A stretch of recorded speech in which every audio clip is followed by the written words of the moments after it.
think one of the nicest gifts was having the flag draped as they took him out of the house. When Dad was in the hospital 3 years ago, he was going to require a lot more assistance as Dad's health deteriorated, as his mental status deteriorated. He wanted to be at home. The support that we were given from the team, the CNAs, the nurses, even the way that you supported him and being a veteran and thanked him for being a vet, that kind of really helped him at the end deal with things that he was struggling with. Being in the military and coming home was kind of looked upon as something as distasteful. He said it was just so unfriendly, and it left a bitter taste in his mouth about his service. So they were going to come do a pinning service and thank him and have a certificate for being there.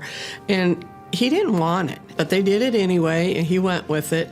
And he says, "Why do you want to thank me now after all these years? When I got out of service, there was no thank you." But through that, he kind of came to be at peace with everything that UpliftedCare did. They constantly thanked him for his service, talked to him about his service, his experiences. And he finally opened up and he talked about some of his experiences where before he didn't even want to talk about his experience. His tune and his attitude from when he first went into hospice to at the end had really changed. It brought him some peace, and at the very end, he says, "Up in the cedar chest is my dress uniform."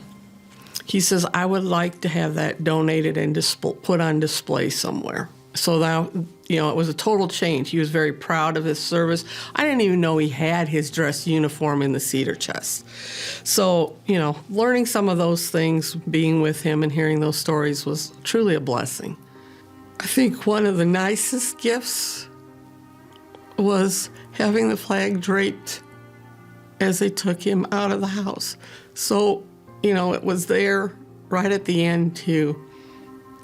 And that was kind of touching to have the flag draped on his body. I would do it all over again.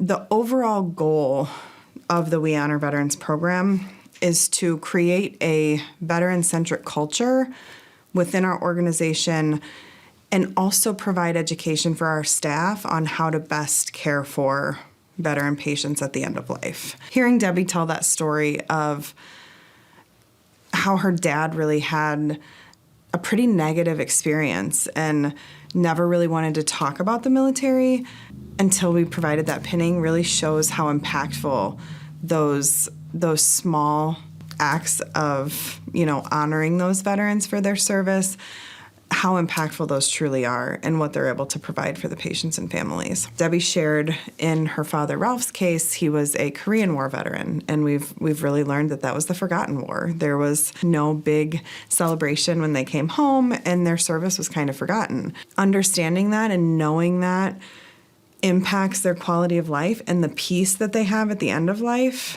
that's really the goal of our program. That confirms our why.